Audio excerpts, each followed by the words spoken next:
Nous allons étudier le Daf Membet dans Masechet Kiddushin. Nous reprenons 4 lignes à la fin du Daf Mem Aleph Amud Bet au sujet de la source que la Gemara avait rapportée pour nous prouver que l'on pouvait nommer quelqu'un pour faire un korban, pour faire la shrita, en l'occurrence du korban Pessah, mais Shechadu Oto Kol Kihal. C'est marqué que tout le Ham Israël, toute l'assemblée du Ham Israël fera la shrita. Or, on sait très bien qu'il y a un seul qui fait la shrita pour la famille, et donc forcément, c'est que on leur compte à tous comme s'ils avaient fait la shrita, et donc le fait de nommer quelqu'un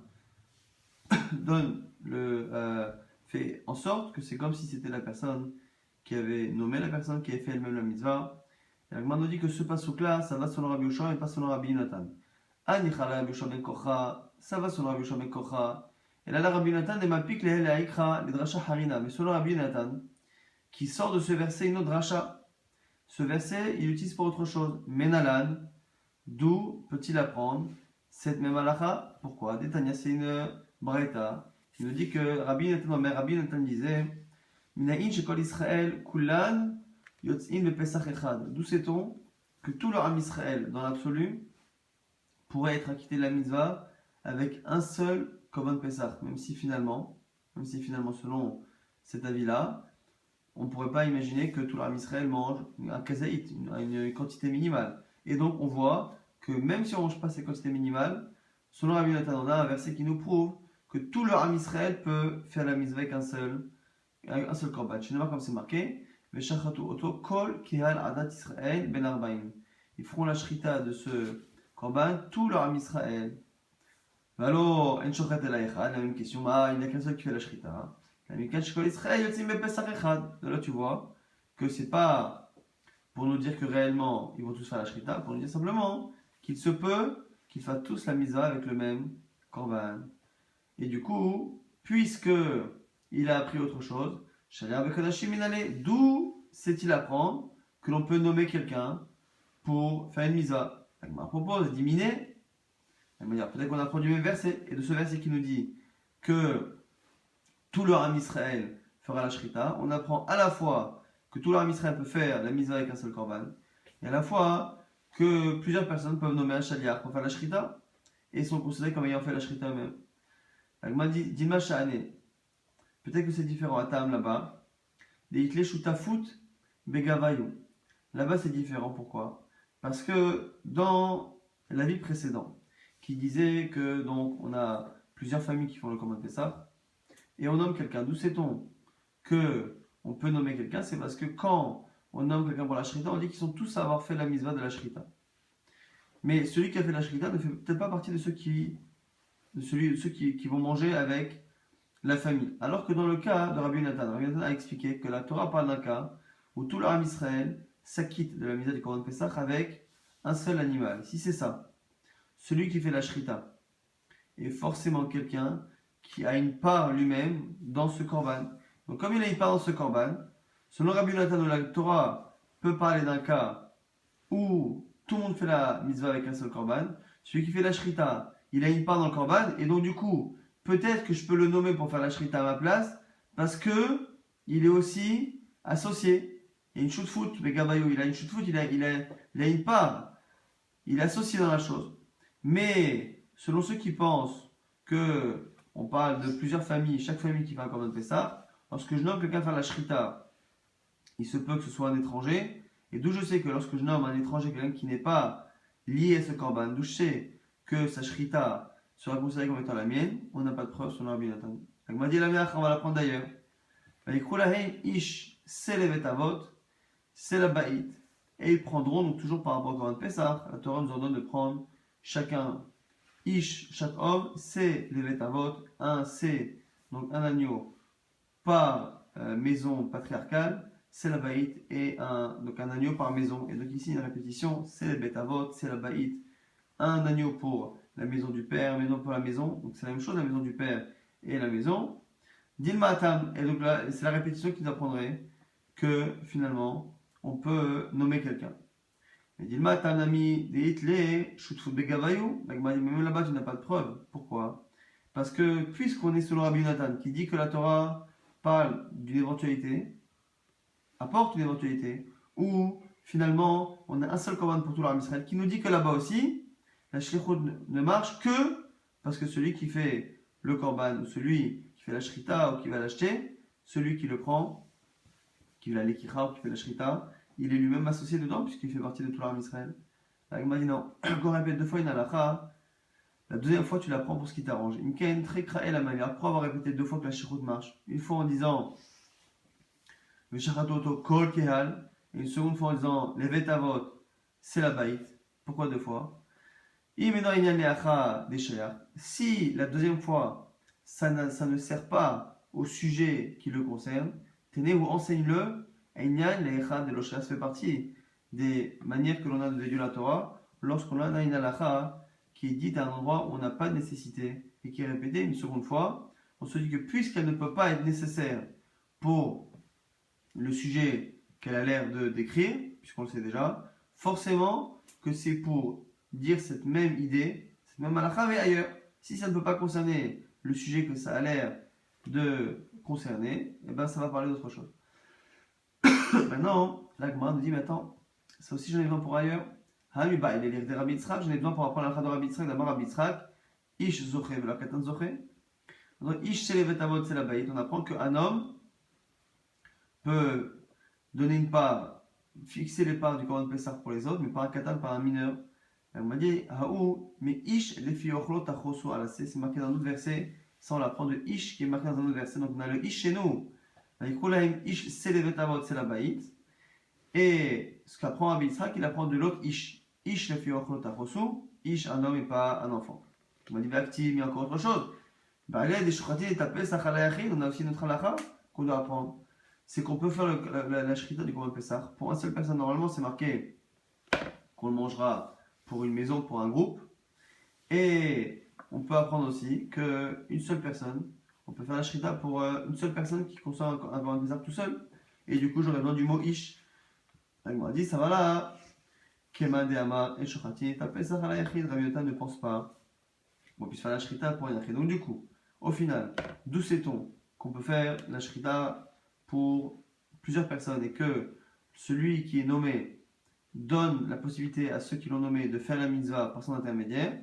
Selon Rabbi Shimon Kocha, on apprend du passage qu'on a cité, c'est le chachoto de Kol Kehalat d'Israël, le fait que tout le monde fasse la shrita, c'est de là qu'on apprend que un fait la shrita et que tout le monde a fait la mitzvah.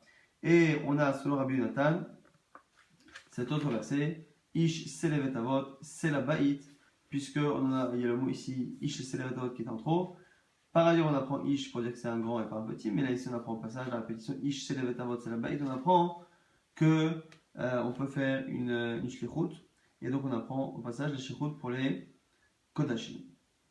Maintenant, la Gemara va rapporter une autre source, et se demande pourquoi on n'a pas utilisé cette source. Mais là, Hadamar Abgidal Marav, au nom de Rav, on a dit d'où sait-on que le shaliach, que celui qui représente quelqu'un, il est comme lui-même, comme celui qui l'envoie. Je ne sais pas quand c'est marqué, mais Nasi Echad, Mimate, Tikahu Nicholet Aretz, pour partager la terre d'Israël, on prendra un Nasi, un chef de tribu, sur les 12 tribus.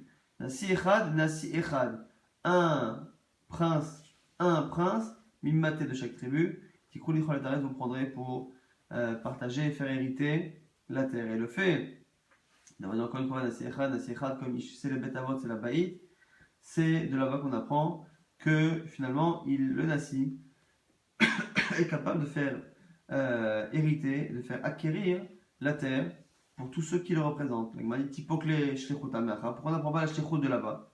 Qu'on voit que le Nasi représente son peuple. Mais qui te dit que là-bas c'est une shlichut?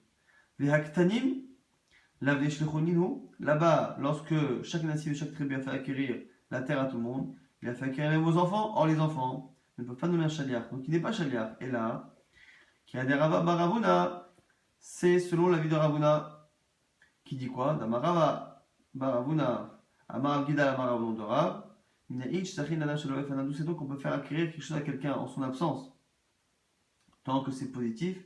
Je n'ai pas comme c'est marqué, mais Nasi Echad de ce verset. Donc finalement, Nasi Echad, le fait que le Nasi remplace son peuple et puisse lui faire acquérir une partie de la terre d'Israël, c'est pas Midi Shlichut, c'est pas qu'il les représente, c'est qu'à partir du moment où il leur donne quelque chose, on peut faire acquérir quelque chose à quelqu'un sans sa présence et sans son accord, puisqu'a priori c'est positif. Elle m'a dit Le tisvaras, quand tu trouves ça logique, que ce soit un mérite, que ce soit quelque chose de positif, Achovanamika, il y a peut-être un inconvénient à ça.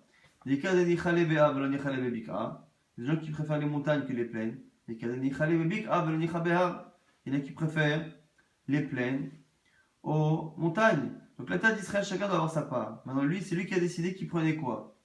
Mais il est possible que ce qu'il a choisi pour les gens ne les arrange pas, et donc finalement, peut-être que c'est au négatif. Mais là, Keder Rava Baravuna, Rava Baravuna, encore une fois, Rava Baravuna dit autre chose. D'où sait-on que lorsque des orphelins viennent partager l'héritage de leur père, que chez Bedin Ma'abim, la M apotropose que le Bedin leur nomme un tuteur, la Hov Veliskot. Et ce tuteur va choisir pour eux dans le négatif et dans le positif. La Hov Amai et la Hov Almenat Liskot. Alors, c'est pas possible évidemment que le tuteur les engage de manière négative, mais quand on dit que la Hov, c'est-à-dire que le tuteur leur choisit ce qui est bon pour eux, et même si finalement il se peut que ce qui pour lui est bon se trouve être plus tard pour l'enfant pas bon, à ce moment-là, on ne change pas et on part du principe qu'une fois que l'on fait quelque chose dans le but que ce soit positif et que globalement c'est positif, donner un cadeau, donner un héritage ou donner une partie de la terre c'est positif, mais c'est relatif à chacun, à savoir si c'est réellement positif ou si j'aurais préféré avoir mieux. Du coup, ici on voit de cette halakha de Rav que la Chouamnat Iskot, que puisqu'au départ c'était pour le positif et qu'au final ça a pu créer quelques soucis, au final ça va continuer de marcher et donc c'est ça qu'on apprend de Nasichan Nasichan. Tamouloma, et c'est la Torah qui le dit, ça, c'est finalement la raison pour laquelle on n'a pas appris de ce passage parce que là-bas c'est pas une shlichut, mais c'est bien, c'est Zachin, l'Adam Shelo Befanav, on peut donner à quelqu'un en son absence, et même si le srout, même si le don qu'on lui donne peut être à moyen ou long terme quelque chose qui peut être un engagement ou qui peut être moins bien qu'autre chose, on voit que ça continue de marcher. Shelo Befanav. Amar Anachman, Amar Shmuel. Yetomim Shivaou Lachalok, on reste dans les Yetomim, au nom de Shmuel, les Yetomim, les orphelins qui partagent Nirsa et M, Bedin Maradim Lahem Apotropos, le Bedin leur nomme un tuteur, ou Borim Lahem Helek Yafé, qui leur choisit une bonne part, Veim Igdul aussi grandit, Zecholim Limchot, ils peuvent annuler. Donc là, c'est un avis différent qui pense que si les enfants grandissent et ne sont plus d'accord avec le partage, ils peuvent annuler. Rav Nachman d'idée, Rav Nachman qui lui-même a cité Shmuel, lui dit par contre, lui n'est pas d'accord. Moi j'ai cité Shmuel qui a dit qu'on annule.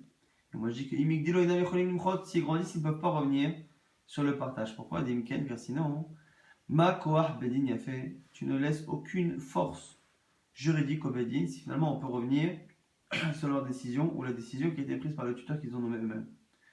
On m'a dit, attends, Minadi, la logique voudrait que l'on annule.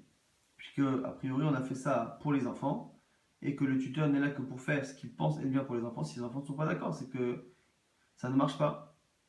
Mais Rav Nachman dit non, on ne peut pas manquer de respect au Beddin. La Gemara dit maintenant, Rav Nachman d'habitude il s'en fiche. Au mitle les Rav Nachman, quel makor Beddin a fait. Depuis quand Rav Nachman se soucie de garder la force du Beddin?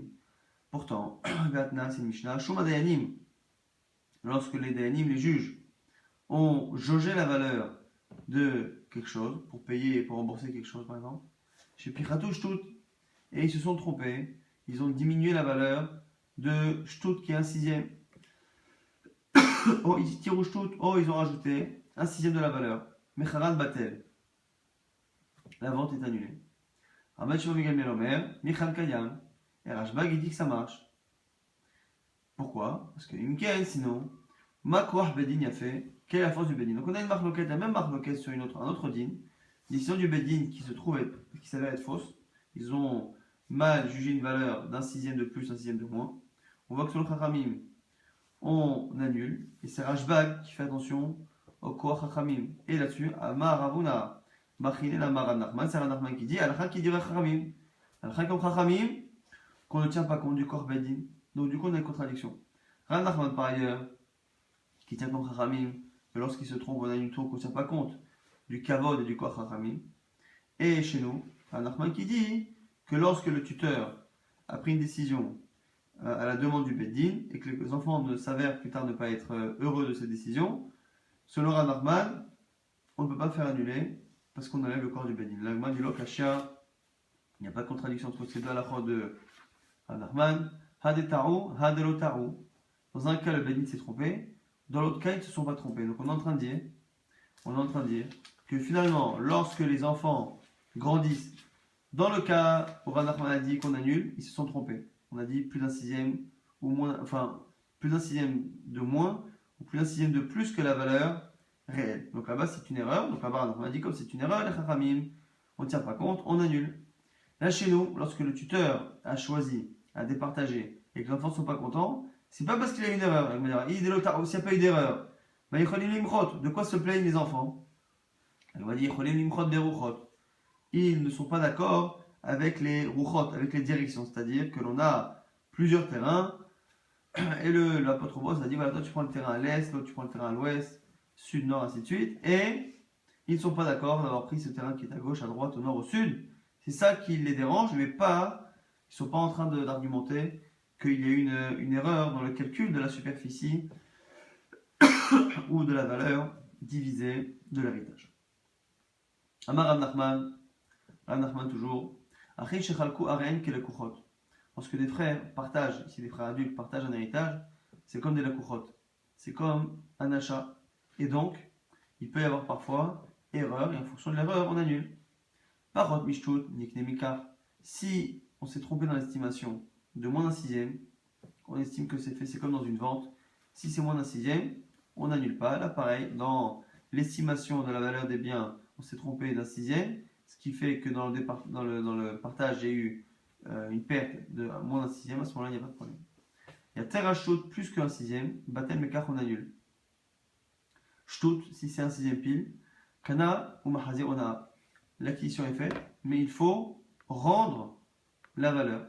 Donc si on a départagé de sorte que un a pris un sixième de plus que l'autre, à ce moment-là, il rendra cette valeur, mais il gardera le partage tel qu'il était. Donc on rappelle, si il manque un sixième, on laisse, plus d'un sixième, on annule tout, un sixième, on laisse et on rend l'argent. Et là-dessus, je sens sur ces trois choses. Le fait que parfois on annule, le fait que parfois on n'annule pas, le fait que parfois on rende, sur ces trois actions possibles, on va avoir des conditions. Amarava, sur le nom de Rava, Hadamaran, Pachon, Mishtut, Nikne, Mikar. Ce qu'on a dit qu'à moins de 1 sixième, le kinyan est fait, l'acquisition est faite et qu'on n'annule pas. Alors, Maran est là de l'Oshavier Shaliach. Quand est-ce qu'on n'annule pas à moins d'un sixième? C'est lorsque c'est l'homme en personne qui a assisté au départage de l'héritage. Aval Shaliach Shaliach, mais s'il a nommé quelqu'un à sa place, il peut annuler en disant Ama, et Takune chez l'artir. Écoutez, moi je t'ai envoyé pour m'acquérir quelque chose, pas pour me faire perdre. Et donc du coup, il est sorti du cadre de sa mission. Et donc, quand est-ce qu'on dit qu'on n'annule pas? Lorsque la personne était présente. Est-ce qu'on a dit qu'on annulait à plus d'un sixième? Ça aussi, il y a des conditions pour annuler. Il faut qu'il n'ait pas précisé que c'est le Bédin qui décide quoi qu'il arrive. Que Bekarlo Amaran est là, de la main d'Afligan Meshumal de Beyane. Il ne faut pas qu'il ait dit on va demander au Bédin de juger. Amalama, Niklog Meshumal de Beyane. De Bédane. S'il dit on va aller juger au Bédin, Mechal Kayam, le Mechal Kayam, parce que finalement, il a dit dès le départ que quoi qu'il arrive, ce que diront les Chachamim, les Dayanim, ce sera bon. Dites-na, comme c'est marqué, Shuma Dayanim, on l'a vu à l'instant, Shipirato Shtut Otiro Shtut. Si les Dayanim sont trompés de 1 sixième ou de plus d'un sixième, ils ont baissé ou élevé le prix de plus d'un sixième, Michal Batel, selon Chachamim, c'est annulé, Rabashon Megamel Omer, Michal Kayam. Selon Rashbag, le Mecher et Kayam, la vente, est bonne. Et donc on voit que selon Rashbag, et Raval a de dire comme Rashbag, le Mecher est Kayam, même s'il n'y a plus de Shtut. Pourquoi? Parce que c'est la personne qui a dit on va aller voir le Bédin. Et Adamaran, Shtut, Kana, Machazirona, est-ce qu'on a dit que lorsque c'est un sixième pile, on laisse le partage tel quel et qu'on rend la valeur de la sixième? L'Amaran est là, Mimtal Télé. Ça n'est que au sujet des Mimtal Télé que des objets mobiliers. Aval une carcaille, mais pour les terrains. Et on a les carcarottes, on ne rembourse pas cette valeur de carcarotte. Et dans la carcarotte, il y en a qui disent que Bichlal, il n'y a pas cette notion-là de 1 sixième, et qui disent qu'il y a, mais qu'on ne rend pas la valeur. Et attention, une carcaille, l'Amaran est la défalog, Aval, Palog, Mishratalo. Et encore une fois, lorsqu'on dit que pour les terrains, on ne rend pas, c'est lorsqu'ils ont jaugé la valeur comme ça de loin, à l'œil, mais qui n'ont pas mesuré. Aval, Palog, Mishratam, ici, ils ont voulu vraiment mesurer avec des cordes les tailles des terrains et qui se sont trompés. À ce moment-là, on a une des Kederava comme dit Rabba, Damarava, Kodavar, Shevemida, Mishkal, Sheveminyan, Philoporon, Migneonaa, Nami Choser. Quoi qu'il arrive, à partir du moment où on mesure de manière précise, tout ce qui se pèse, tout ce qui se compte, tout ce qui a l'habitude d'être pesé, compté, quelle que soit la valeur, même moins que Shtut, à ce moment-là, on annule parce que dans la manière qu'ils ont eu de mesurer, on voit que les personnes qui achètent et qui vendent sont MacPid, font attention à ne pas se tromper, même d'une petite valeur. Et donc, du coup, cette notion-là de un sixième par un sixième, c'est lorsqu'on fait les choses en gros, mais lorsque l'on voit que l'on essaie de faire les choses précises, si l'erreur est même inférieure à moins d'un sixième, on a dit. Donc, on a vu finalement qu'on a trois possibilités, moins que Shtut et plus que Shtut. Moins que Shtut, on a dit qu'on laisse comme c'était, plus que Shtut, on annule, et Shtut, on laisse et on rembourse. Et encore une fois, il y a des conditions à cela. Pour annuler à plus que Shtut, il faut que la personne n'ait pas demandé que le Beddin juge la valeur, sinon c'est fini. Ce qu'on a dit que moins que Shtut, on ne fait rien, c'est à la condition qu'il n'ait pas nommé un Shaliach, à condition non plus qu'il n'ait pas mesuré de manière précise. Et ce qu'on a dit également que l'on remboursait, on rembourse pour des biens mobiliers et pas pour des biens immobiliers, sauf encore une fois si eux-mêmes ont été mesurés de manière précise avec une corde. Maintenant, on était dans le shlichut, on va passer à un autre style de shlichut. Hadidna nasholach et abe'aira bi'el cheresh shotev ekatan patur midine adam. Un homme qui envoie pour brûler le champ de son voisin. Et il envoie qui? Il envoie un cheresh shotev ekatan, des gens qui sont dispensés des mitzvot et qui sont dispensés de toute responsabilité liée à un ezek. Cheresh shotev katan, donc un fou, un katan, un mineur. Cheresh, un sourd-muet qui n'est pas capable de comprendre les choses, celui qui fait ça, Patom Yine Adam, Hayab Bedine Shamaim, il ne paiera pas dans le tribunal d'ici, mais il est responsable dans le tribunal d'en haut. Shilach Biyad Pikeach, s'il envoie un adulte qui est complètement conscient, Pikeach Hayab, à ce moment-là, lui-même n'est pas Hayab, mais c'est l'adulte qui est Hayab. Donc on voit une différence ici. Et la Gemara s'étonne, Vamai, Neima, pourtant on a un principe qu'on vient d'étudier que Shaliach, quand j'envoie quelqu'un, c'est comme moi, je l'envoie faire des kiddushin. C'est comme si moi j'épousais la femme, il envoie faire un guet, c'est comme si moi je divorçais la femme. Pourquoi quand je l'envoie brûler, si c'est un adulte, c'est pas moi qui ai brûlé, c'est lui. Shaniatam nous répond la Gemara, c'est différent. Des En Shaliach Lidvar Avera. Il n'y a pas de shlichut, on ne peut pas nommer quelqu'un pour une Avera. Namrinan, quand on dit Divra Rav et Divra Tamid, Divra Mishorim, parce qu'on peut lui dire, mais je comprends pas. Tu as un maître, et ce maître a un élève. Le maître Akadosh Baruch Hu, c'est Dieu. Son élève, c'est moi. Moi, je te dis d'aller brûler le terrain. Akadosh Baruch Hu te dit, donc le maître te dit de ne pas brûler. Le maître te dit de ne pas brûler. L'élève, moi, te dit de brûler. Et tu écoutes qui? Tu écoutes l'élève, tu es bête. Et donc, tu es responsable. Et on voit que c'est ce que l'on dit. C'est ce que l'on dit à un adulte, ce qu'on ne peut pas dire évidemment à un cheresh shotev avec Katan. Et au passage, certains veulent dire que du coup, lorsque la personne qui justement reçoit cet ordre elle-même n'a pas finalement de foi en Dieu, même si c'est une juive, même si la personne est juive mais qu'elle n'a pas de foi en Dieu, puisque je ne peux pas me cacher derrière cet argument de attends, moi je lui ai dit de faire, mais je suis l'élève, et de l'autre côté, il a Dieu qui devrait écouter, puisque je ne peux pas me cacher derrière ça pour dire qu'il aurait dû écouter son maître, et donc moi je ne savais pas qu'il allait faire, puisque je savais qu'il allait le faire, je suis responsable. Ça veut dire que non seulement je suis responsable, Michel Lefina Hiver, que j'ai proposé une affaire à la personne, mais que je serais khayab comme si c'était moi qui l'avais fait. Donc ça, c'est un petit diou que l'on peut faire du fait qu'ici, on a l'air de dispenser celui qui nomme que parce qu'il peut se cacher derrière le fait qu'il s'attendait à ce que la personne écoute Akadosh Baruch Hu et pas lui-même. Et la Gemara, justement, va parler de shlichut. Idvar Avera, Ve'ad Etania, Shaliach, Shelo Asa Shlichuto, Shaliach Ma'al. Asa Shlichuto, Bala Baïd Ma'al. La Gemara nous dit quoi? Lorsque l'on a quelqu'un qui a laissé du Ekdesh, qui a laissé de l'argent qui est sanctifié chez quelqu'un. et la personne qui devait garder a transgressé l'interdit, a utilisé cet argent, cet objet. Alors, Shaliach shelo asa shlichuto. Si moi je lui demandais de garder, de ne pas toucher, qu'il l'a touché, Shaliach mal, c'est le Shaliach, c'est lui-même qui est responsable de Me'ila. Ça, shlichuto. Si par contre il l'a fait sur mes ordres, Balabait mal, c'est-à-dire que moi je laisse un objet Ekdesh, et je dis à la personne, tiens, je veux que tu me le gardes, et je veux que tu l'utilises pour faire ci et ça. Donc je lui donne la mission de profaner, d'utiliser un objet Ekdesh. Là, à ce moment-là, je serai responsable. On voit bien que c'est le patron, propriétaire qui est coupable. Elle va dire, ah, pourquoi selon toi, il n'y a pas de shlichut pour la vera. Comment se fait-il qu'on ait encore un exemple qui nous montre que yesh shlichut tu la vera? Elle m'a dit, mais c'est particulier, mais il a dit alpha, c'est spécial parce qu'on apprend du mot chet qui est marqué dans Maïla qui est marqué dans Trouma. Pourquoi? C'est marqué Nefesh kitim ol ma'al vechat abishgaga mikot Hashem. Une âme qui va fauter en profanant, profitant de quelque chose de saint, vechat abishgaga, et qu'elle va fauter par inadvertance. Hat là-bas on parle de faute. Et par rapport à la Trouma, ce qui concerne la Trouma, c'est marqué Velois ou alav het. Il ne faudra pas qu'il porte de faute. Het het on a exer shava, ma Trouma, ma shve shaliach, af me'ila ma shve shaliach. De la même manière que la Trouma, on a vu hier que la Trouma, vous pouvez nommer un chaliar. On sait que pour la Trouma, on peut nommer un chaliar. On avait une marloquette qui est-ce que c'était finalement un pasouk ou c'était un raisonnement de forcerie. Mais en tout cas, à Trouma, on voit qu'on peut nommer un chaliar. Et puisqu'on peut nommer un chaliar dans Trouma et qu'on a exerché avec Me'ila, Me'ila aussi on peut nommer un chaliar. Mais Me'ila, par définition, c'est pas une mitzvah, c'est une avera. Et donc, puisqu'on a exerché pour nous apprendre que même dans Me'ila, qui est une avera, on a shlichut, de là on apprend qu'il y a une shlichut pour une avera que dans Me'ila.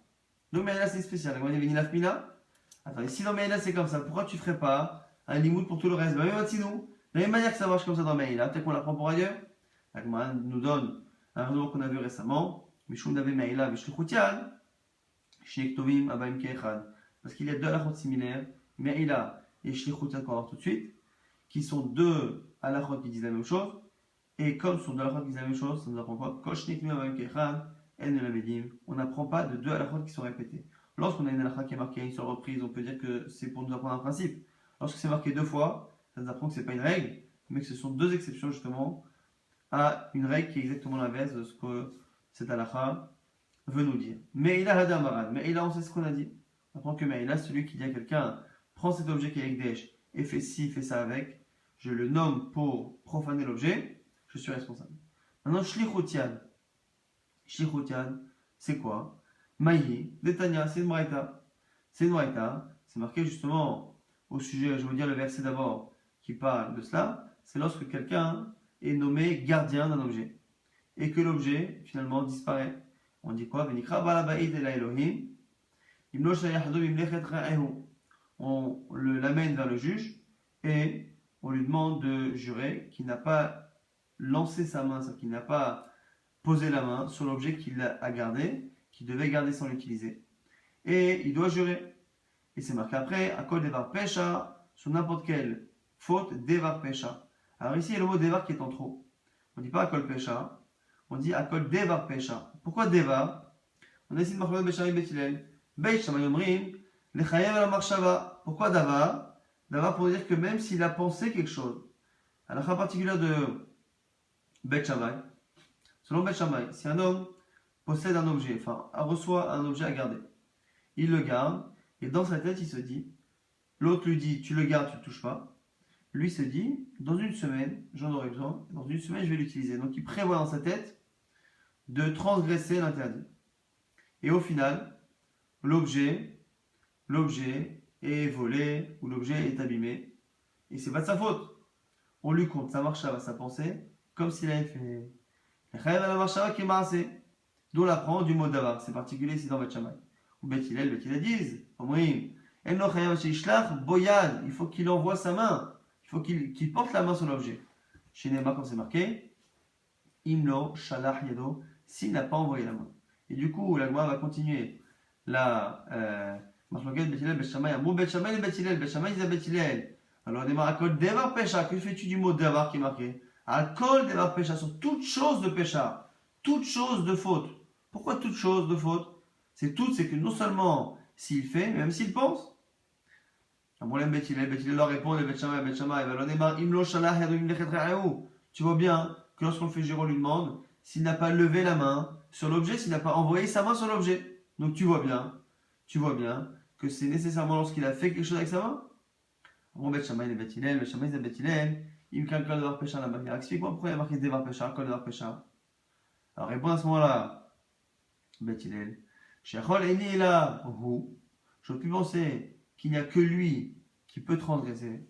Amal Ardo Velishlucho, s'il a demandé à son serviteur ou à quelqu'un qui le représente d'abuser de l'objet qu'il doit garder, nous on le sait, dans mon omar, à quoi devoir pêcher. Donc ici on a une marque Bet Shammai Bet Hillel, au sujet de celui qui a un objet chez lui et qui doit jurer et qui doit être éventuellement coupable de ce qu'il a fait. Pourquoi dans les fautes qu'il a fait, on a un élargissement qui dit à col devoir pécher sur toute chose qui s'apparente à une faute. C'est quoi toute chose? Selon Bet Shammai, c'est pour le rendre coupable sur une pensée lorsque la pensée a été accompagnée après une disparition qui est étrangère à lui. Selon Bet Hillel, et c'est ça qui nous intéresse, c'est Bet Hillel, à col devoir pécher pour apprendre que même si nomme un chaliar pour utiliser l'objet, à ce moment-là, il est lui-même responsable. Donc on a un deuxième exemple de Shlichut Idvar Avera. Dans Me'ila, on apprend à cause de la qu'il y a dans Trouma, qu'on peut nommer quelqu'un pour faire le Issur Me'ila de profaner un objet qui appartient à Kadosh Baruch Hu, ce qui ressemble dans l'absolu en plus au Picadon. Picadon, c'est la même chose où c'est pas un objet qui appartient à un chef qui est chez nous, mais qui appartient à un particulier, que l'on doit garder sans toucher. Et pareil, on nomme quelqu'un pour en abuser, et là aussi ça marche. Donc on a dans le même sujet deux avérotes similaires, Me'ila et Shlichutiat dans le Picadon, dans le gage.